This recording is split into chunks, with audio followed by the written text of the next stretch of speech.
The mind begged for stillness, but the body refused. Inside the private medici sanctum aboard the Void Runner Sebastopol Mercy, an old man screamed in silence as the Rejuvenat serum pierced his spine. Nerve wires snapped taut. Calcified marrow thrashed against liquefied age.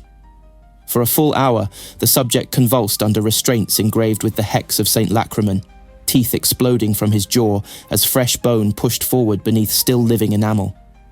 There was no elegance in it. There never is. Rejuvenation is not healing. It is war against the corpse one wears. This is how the Imperium preserves its architects, not with legacy, not with reverence, but with slow, deliberate denial of entropy. The process is not rare. Amongst the throne's upper echelons, it is almost ceremonial. Inquisition lords, administratum primes, cartel magnates, navigator matriarchs, even a handful of decorated Astra Militarum generals have extended their service to over 3 centuries. Some walk well past 5.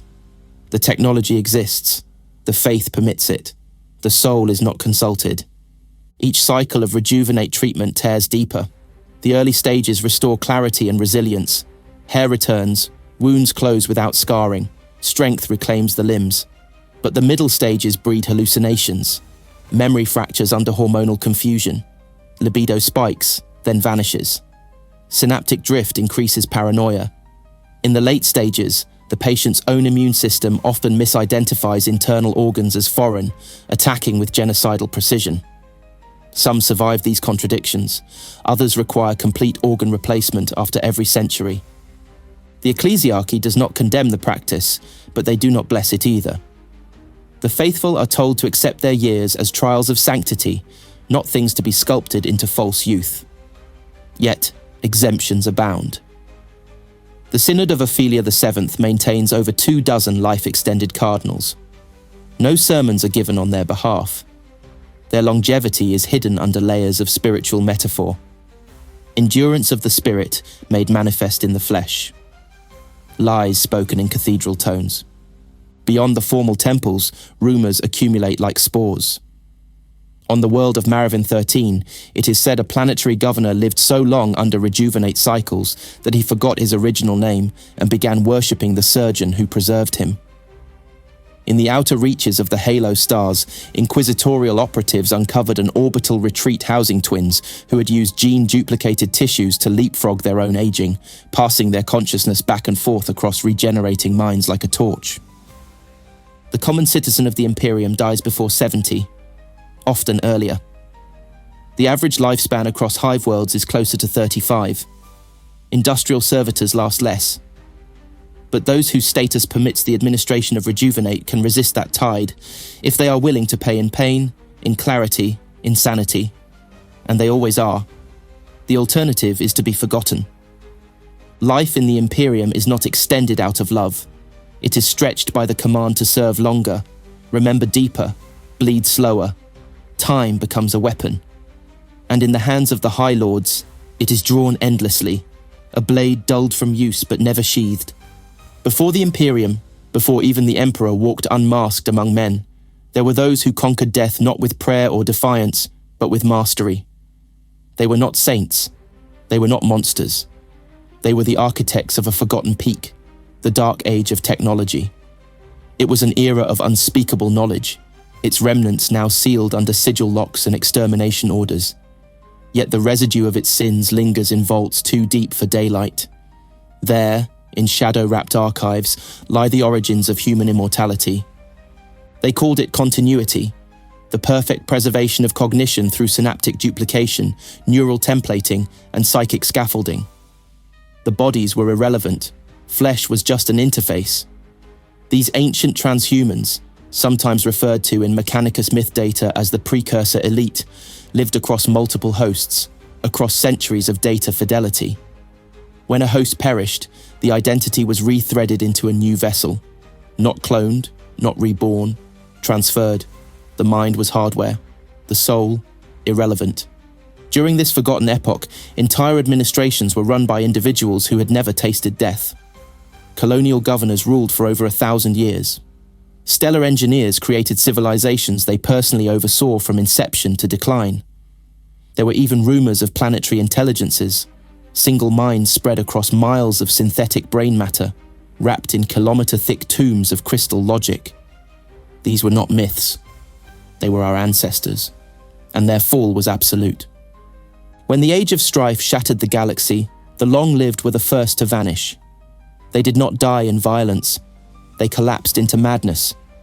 The collapse of the noosphere, the disintegration of artificial intelligences, the sudden failure of interstellar psychic networks, all of it accelerated the decay of these immortal minds. Their memories fragmented, their identities forked uncontrollably. Some duplicated themselves endlessly, choking data cores with deranged echoes. Others became so paranoid, they terminated their own backups to ensure singularity of self. A few survived, not intact, not fully human. One, preserved in the sealed sarcophagi of Cerberus Prime, still speaks in dream logic through static bursts, a relic from the subquantum age. The Ordo Chronos classified it as an anomaly. The Adeptus Mechanicus declared it a divine error. The Inquisition merely watches. It has not been terminated. The tech priests believe it remembers the route back. The Emperor himself was born of that time, perhaps before it. His biology is a cathedral of secrets, but even in that enigma there are signs. His unaging flesh, his memory without decay, his refusal to die. Not extension, but suspension. A different kind of immortality. Stillness in eternal sacrifice. The Golden Throne does not grant life. It arrests it. Forever. In the aftermath of that cataclysmic age, the survivors of true continuity were hunted. Not for vengeance, for containment. The Adeptus Terra cannot allow the return of those ancient technologies. The Mechanicum safeguards blueprints it cannot read. The Inquisition holds trials for ghosts wearing fresh flesh. And those who seek to replicate the feats of the past are often killed before their third experiment. For the Imperium to endure, the dream of eternity must remain myth. Memory, not model. Yet the whisper remains. There was once a human who lived not for centuries, but for millennia. Not through rejuvenate or worship or alien pact, but through logic, code, and the architecture of will. His name was never recorded. Only his failure. A planet reduced to a screaming core of data ash. A lifespan that ended not in death, but in deletion. There is no gentle path to longer life in the Imperium. The Rejuvenat protocol is not a cure. It is a contest of attrition between the subject's will and the cruelty of molecular warfare. Formulated in shrines disguised as biolaboratories, the compound is brewed under rites authored in blood ink on vellum made from cloned infant skin. Its recipe is partially alchemical, partially psychic, and wholly obscene. Each batch is unique, as no two human biologies degrade alike. Treatment begins only after the patient has been catalogued to the cell, psychologically profiled, and tested for ritual compatibility by a medici rejuvenant adept, whose neural implants allow them to taste the hormonal decay of age like a sommelier, discerning poison in perfume. The procedure scars, not visibly, though the skin often sloughs away like wet parchment in the first cycle, but within. Most patients require sedation beyond the boundaries of legality. Some are restrained in stasis silence fields to prevent vox screaming that would register in nearby HABs. The compound is administered intravenously, interspinally, nasally, and, once every quarter cycle, directly through the optic cavity. The pain has no name. Adepts say that if you do not weep blood, the treatment has failed. Rejuvenate protocols are not equal. There are 29 known strains, only 3 of which are officially sanctioned by the Scholastia Medici. The rest are considered radical, heretical, or origin unknown. Variant 9 causes chromatic hallucinations and regenerative psychosis. Variant 16 produces elevated testosterone and aggression levels for up to 5 years, rendering the recipient incapable of diplomacy but ideal for frontline command. The forbidden variant null, a treatment discovered, never replicated, was administered to the rogue trader Brysis Vance, who survived a plasma breach at point blank and lived an additional 214 years. His corpse, upon dissection, revealed secondary bone growth spelling the words, "I remember the first sun," in Old High Gothic across the ribcage. Every cycle of rejuvenation exacts a greater toll. The first extends life by decades, the second by years, the third by months. Beyond the fourth, time is bought in weeks and stolen in dreams. Mental degradation is inevitable. Long-term users develop phantom aging syndrome, perceiving pain and decay in limbs long since repaired. Others suffer recursive memory failure, where recent experiences loop uncontrollably, overwriting one another. In extreme cases, recipients become spiritually translucent. Psychers report being unable to read their auras, as if the soul had bled thin under the pressure of synthetic youth. And yet they continue. Inquisitors undergo rejuvenation as tactical necessity. Rogue traders undergo it as a birthright. Sector governors submit to it as a hedge against rebellion. Old men are hard to assassinate if they no longer look like targets. Even certain ecclesiarchy cardinals, under the sealed dispensation of the Synod Obscura, are permitted limited cycles in exchange for spiritual agony rituals lasting months. Nowhere in the Imperium is Rejuvenat truly safe.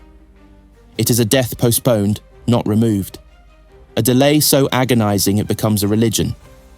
Among the Ash clans of Zoth, it is said that the soul of a man preserved too long begins to rot outside his body, haunting the void in search of the death he was denied. This belief is not mocked by inquisitors. One of their own vanished after a fifth cycle. All that remained was a datapad repeating a single phrase in Martian code glyphs. Time feeds nothing. It is not rare for a noble to outlive his bloodline. In the palatial necrodomes of Terra's spire-born dynasties, there are lords whose servants change with every generation, while they themselves remain unchanged, embalmed not in death, but in privilege. Their faces, resculpted by Genurites every third decade, are canvases of untruth. Their voices remain youthful only by surgical paralysis of the vocal cords and hidden cogitator modulation. They dine on protein masses, sculpted to recall extinct animals. Their livers are replaced every 9 years. Their hearts, harvested from vat-grown servitors, bred only to love their eventual host, beat in perfect rhythm under a ribcage lacquered in gold. These men and women are not alive in any normal sense. They are curated. Every biological process is optimized for delay. Time in their presence is suffocating. They do not age, but they do not live. They orbit positions of power with glacial malice, outlasting rivals, reforms, and revolts. On Hydrafer, a sector governor ruled for 321 years. He was replaced not by a coup or illness, but by forgetting the passage of time itself. He issued decrees from 2 centuries prior until the Adeptus Terra quietly withdrew his command credentials. The High Lords of Terra are not all immortal, but many are ageless. Their true ages are obscured by layers of identity-jamming rites, life code misdirection, and sanctioned false biographies. Some were born before the current century's calendar was standardized. One of them is believed to be the final surviving appointee of the Nova Terra Interregnum. That fact is not discussed in official gatherings. It is simply felt, like cold marble underfoot, or a statue that watches when unobserved. Within the Inquisition, longevity is less a privilege and more a weapon. Lord Inquisitor Chevak, who once entered the webway and returned with memory fragmented and rewritten, is known to have undergone no fewer than 6 Rejuvenat cycles. Interrogator Lord Varna of Ordo Xenos, whose vocal cords were replaced with an antique Vox harmonic interface, has lived for at least 370 years. He is no longer capable of eating, sleeping, or blinking, and yet remains a high-functioning tactical analyst.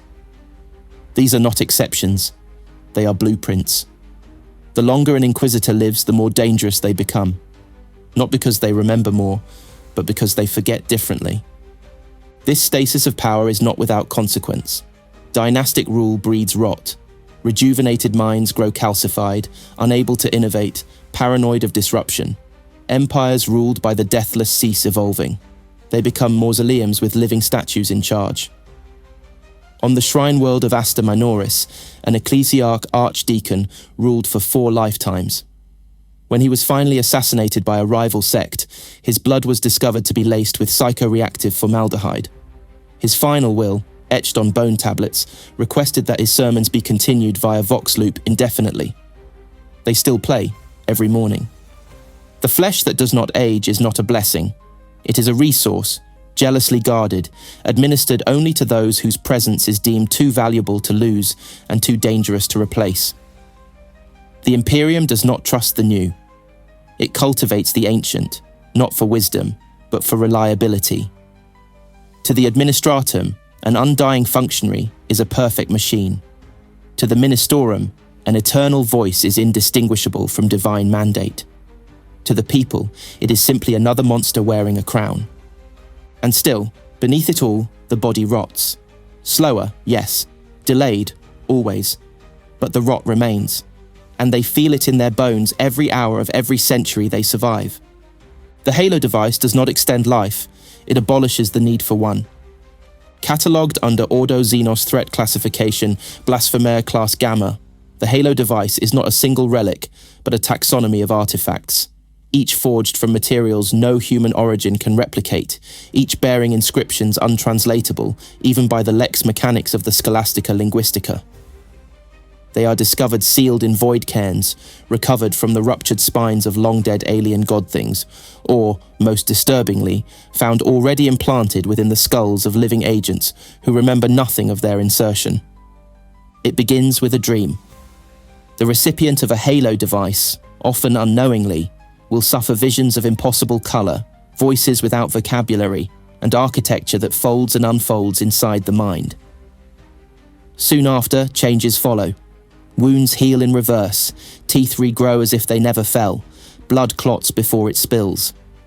Brain scans show recursive memory loops, as if the mind re-edits its own history with each breath. Death becomes improbable, then optional, then uncertain. To the Ordo Xenos, the Halo device is not a tool, it is a contagion of permanence. Inquisitor Felroth Gelt, who wore a recovered device for 22 years before his disappearance, reported in his final transmission that he could no longer distinguish his thoughts from those of the thing inside the bone. His physical form was later recovered from a sealed stasis vault, biologically alive but neurologically blank. He breathed, he digested, but his mind was absent, overwritten, or perhaps devoured. Not all Halo outcomes are tragic. Rogue trader archivist Brellan Sott carried a Halo device for 60 years and aged only 3. He claimed it whispered coordinates to him. Dead stars, broken worlds, hidden vaults where others slept. Every location proved real. Sott vanished during a charting run beyond the galactic rim. His Vox was last heard weeping with joy. Physiological effects of the Halo device defy logic. Bone density triples, hair grows metallic, pupils refract light as if submerged in water. Users display bursts of prescience, often seconds into the future, but cannot recall the past without distortion. In time, the device calcifies within the host's cerebral tissue, fusing with the frontal lobe. Removal is fatal. Suppression is temporary. Full integration is irreversible. Use of Halo devices is punishable by immediate extermination under Inquisitorial Law Canticum Ultima 34 Theta. Possession alone is considered implicit corruption. And yet, among certain radical Ordo cells, they are sought, not for power, for answers. The devices are not weapons, they are invitations. Each Halo device carries a matching signal, encoded in radiation patterns, psychic signatures, and ancient star charts. The signal is still broadcasting. No origin has been found. There is one known location where Halo devices are not merely studied, but used en masse. A monastery ship of the Fractured Thorn, drifting beyond Segmentum Pacificus, houses 700 souls who have each been implanted, willingly. They call themselves the Ever Risen. No vessel that approaches returns. The Inquisition has sealed the coordinates, but the signal still pulses. The Imperium does not know whether the Halo device grants immortality. It only knows that those who wear them become less human, more lucid, and increasingly obsessed with going somewhere else. Somewhere not mapped.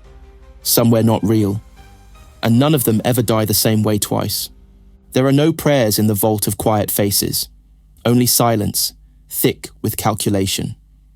Beneath the red deserts of Mars, beyond the reach of Mechanicum census nodes, sealed behind cogitator keys that burn out the optic nerves of unlicensed readers, lies the Proteus chamber, a shrine to permanence sculpted in nullstone and thought steel. This is where the soul is reverse-engineered. The Proteus protocol is not known to the Adeptus Terra. It is whispered among only the highest ranks of the Logi Reductor, classified as a techno-heresy tolerated in extremis. It does not delay aging. It discards the concept entirely. The body is consumed, mapped, rendered, and rebuilt. The mind is not transferred. It is templated.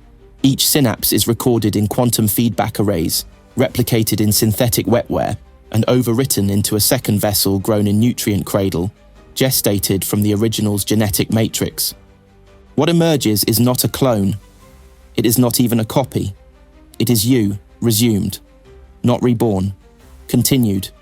Early tests fractured.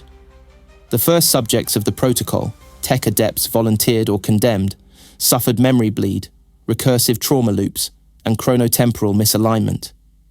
One remembered his own death in advance. Another awoke with two overlapping personalities, both his own from different decades. Several burst into flames the moment they regained consciousness. Idioplasmic discharge, the Mechanicum called it, though the root cause was never confirmed. The version that endures today, Proteus Pattern 9.4, requires the destruction of the original host at the moment of transfer. It is the only way to ensure continuity. A second death, a synthetic birth. The soul, if it exists, is not considered. The Omnissiah neither affirms nor denies its passage. The cult Mechanicus insists that identity is function, and function is replicable. And yet, some whisper of flicker echoes, protean ghosts that trail behind the newly born like data phantoms, slowly degrading in the static between flesh and machine. Only the highest-ranking tech priests may request the protocol. Approval requires petitioning a triad of Archmagos biologists, each of whom must witness the subject's psyche during sleep and agree that it is worth perpetuating. The vast majority are denied. Those accepted undergo the rite of interface, where their neural pattern is printed into 12 data looms, encrypted and sealed. Each copy contains a kill code known only to the initiating Magos. Paranoia is sacred. Immortality must remain insecure. Inquisitor Vex Marin, whose original body died over 260 years ago, has undergone the Proteus protocol 7 times. His current incarnation no longer possesses standard human organs. His blood is silver, his jaw synthetic, his vocal cords replaced with a sonic array that can recite binaric liturgies backward. He no longer dreams. His interrogators note that he pauses before using his own name. There are rumors that some within the Mechanicum have used the protocol to create multiple versions of themselves, each assigned to different forges, each unaware of the other's existence until convergence is required. The resulting fusion, when achieved, leads to augmented cognition beyond anything the Imperium considers stable. The Inquisition has banned such practices. Enforcement is spotty. No one knows how many Proteus-born now serve the throne in perfect secrecy. Not all who rise from the protocol return whole. Some remember too much. Some remember nothing. And there are whispers, just whispers, that the protocol does not pause the soul, but fractures it. The fragments, discarded with each transfer, drift in the noosphere like flayed prayers. The tech priests call them echoed functions. The psychers call them screams. To undergo Proteus ascension is to abandon linear mortality. It is to become a process rather than a person. In time, even that process forgets it had a beginning. There is no record of who first performed the rite of Setesh. There are only the remains of the sanctum where it was first completed, deep in the irradiated caverns beneath the sunken forge fane of Dagon Theta, etched in pain threshold circuitry and crusted with what may once have been grey matter. The rite is not logged in the Martian Libramicron. It is not spoken of in Skitari canticles or data psalms. It is a liturgical silence, practiced, not acknowledged, survival veiled as sacrament. The rite of Setesh does not preserve life. It anchors it. The subject is not rejuvenated. They are fixed, an ontological stasis achieved not through flesh, but through algorithmic trauma. At its core, the rite is a metaphysical excision of death's inevitability. The subject's entire neurology is subjected to psionic resonance scanning, memory layering, and identity-temporal harmonization. But the soul, if such a concept is entertained, is deliberately bled from the body and passed through a soul circuit crucible of unknown Xeno's origin. The result is a being no longer tethered to chronology. Survivors of the rite are not mortal in any measurable sense. Their bodies degrade at glacial pace, yes, but it is their cognition that defies logic. They do not perceive time linearly. Events are interpreted as symbolic weights, not sequences. One such example, Magos Biologis Keseth, could recite future interrogations word for word before they occurred, but could not remember the name of the man standing in front of him. He reportedly spent the final 70 years of his existence mumbling equations into a sealed fluid tank, which later turned out to be a recipe for anti-aging gene spores that did not obey known biological constraints. The rite requires a Mechanicus cathedral ship, a prepared subject, and an interface chamber known as a sepulchral loom. These looms are older than most forge worlds. Many are not even understood by the priests who operate them. Activation of the loom requires the sacrifice of 111 brainstem reactive servitors, whose neural cores must be synchronized to the subject's mnemonic template. Their agony is not incidental. The rite will not begin until the suffering harmonizes. The effect is irreversible. There is no known instance of a subject returning from Setesh to live a normal life. Some descend into stillness, neither dead nor awake, locked in a patternless loop of breath and silence. Others awaken with new knowledge. Systems of warp stabilization, subvocal litanies that kill thought, predictions of solar drift accurate to 9 decimal places. No two results are the same. All are unnatural. The Inquisition permits the rite only under the most severe conditions. The oldest members of Ordo Chronos and certain radical elements of Ordo Machinum have pursued it, often vanishing from official record upon completion. These individuals become observers, witnesses of galactic motion, whose own presence destabilizes probability. One Lord Inquisitor emerged from the rite with no discernible heartbeat and continued functioning for 142 years until he crumbled into desiccated parchment in the middle of a tribunal speech. His final words were, "I was not supposed to see it." The rite of Setesh is not meant for survival. It is an invocation, a last stand of transhuman desperation. Those who enter its processions do not seek longer life. They seek detachment from decay. It is not eternity they want. It is immunity from ending. And in doing so, they abandon all timelines, all relationships, all humanity. They do not die. They simply vanish from sequence. They do not wear symbols. They do not chant aloud. They do not bleed in public or gather in firelit procession. The post-mortal cults do not believe in death, and therefore they do not acknowledge its ceremonies, but they exist, quietly, absolutely, in the cracks of Hive City cathedrals, in the data shadows of Mechanicus subroutines, in the unobserved quarters of void-faring monastery labs. They believe that to die is not sacred. To die is obsolete. What unites them is not method but theology. The belief that the Emperor's true gift was not sacrifice but endurance. That his eternal suffering upon the Golden Throne is not martyrdom, it is the first template. They call him the undying design, the pattern without end, and they emulate not his divinity, but his condition, suspended between purpose and obliteration, refusing decay through will and structure. Among the more radical sects, such as the Luminants of Karsov's Vein, this philosophy manifests through ritual grafting, bone replacements etched in litanies, subdermal hymn circuits humming psalm fragments on feedback loops, larynxes replaced with vox repeaters transmitting their founder's death rattle on a continuous loop. They are not trying to live forever. They are trying to become immune to ending. Others, like the Eternal Choir of Solace Grey, practice memory fusion. Each member carries a cranial databank containing full mnemonic extractions from previous acolytes. Upon death, the brain is harvested, compressed, and uploaded into the living. One woman, known only as Althis Grey, is said to contain the complete neural history of 417 individuals. She no longer speaks coherently, but her dreams are documented for prophetic analysis by inquisitorial xenotheologians. Some believe she is dreaming forward. These cults are never stable. Prolonged proximity to layered identity, recursive theology, and synthetic cognition leads to doctrinal schism within decades.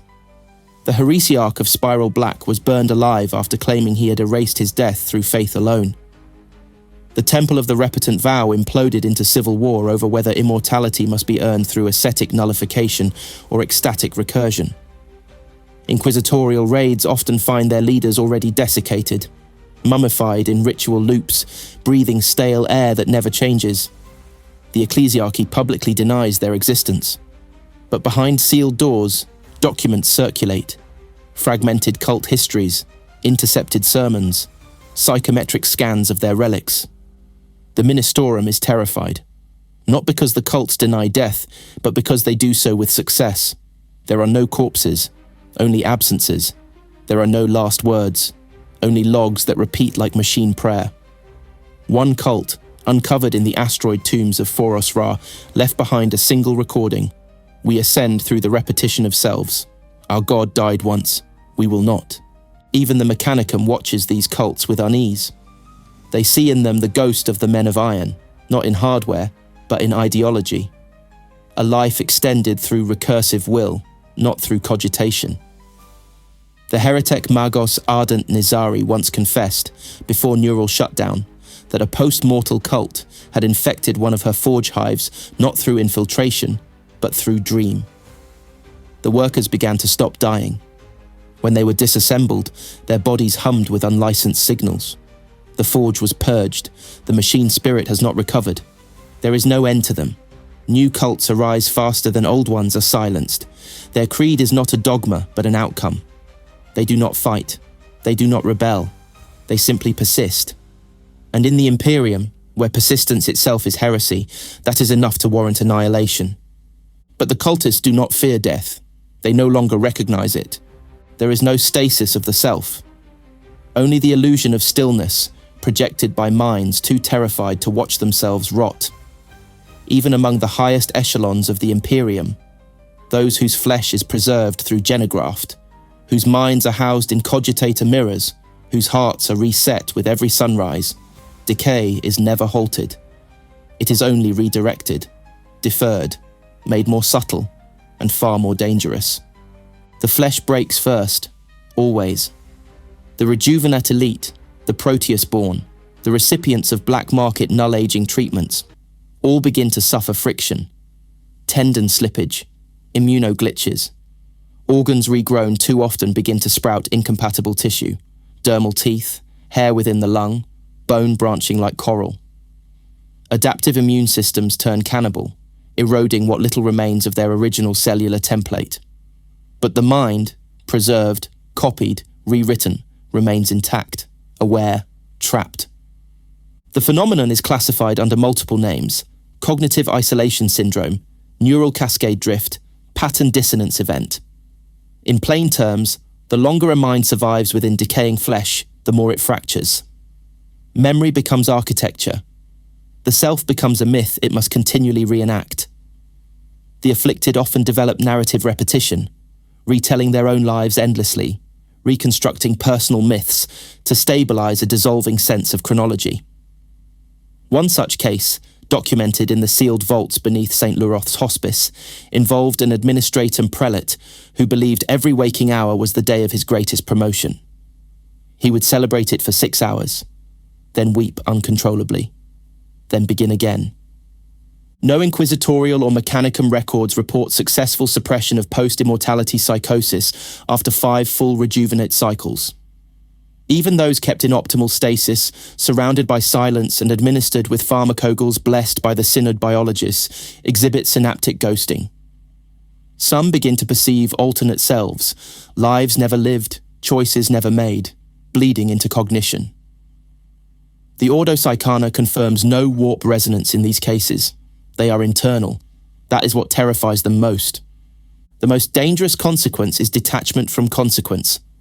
Minds divorced from time lose moral inertia. Empathy decays with urgency. High-born rulers who have lived for centuries begin to treat the lives of others as seasons, inevitable, replaceable, cyclic. On the fortress world of Adrast's vault, an eternal governor executed an entire city's water workers for refusing to celebrate his birth anniversary. Records show it was the wrong century. He never noticed. In extreme cases, the body is cast aside entirely. There are whispered reports, unconfirmed, violently censored, of data-preserved minds that have refused reintegration into flesh. They exist now as encoded song, logic spirals, echoing within the noosphere of abandoned ships or buried forges. These intelligences do not speak. They do not plot. They only remember, and in remembering, wait. The paradox of eternal mind within failing matter is simple. Nothing built to endure can survive change. The Imperium demands continuity, and so it harvests those who can last. But endurance is not adaptability. The longer a mind is preserved, the more brittle it becomes. Immortality breeds fragility. And when such minds break, they do not scream. They reorder reality. A single life stretched beyond its natural scale becomes a weapon, not through strength, but through indifference. The Emperor does not age. The High Lords rarely die. The Lords Inquisitorial have outlasted every standard calendar for 500 years. They do not lead through vision. They guide through persistence. Nothing is meant to oppose them, because nothing has survived with them. And still, the flesh decays. At the end, there is no ceremony, no final moment of truth. The deathless do not pass. They cease, unacknowledged. When one who has defied entropy long enough finally vanishes, it is not noticed as tragedy. It is recorded as loss of function. The cog no longer turns. The process ends. Somewhere in the data vaults of the Administratum, a line item goes dark. Nothing more. No tombs are erected for those who lived too long.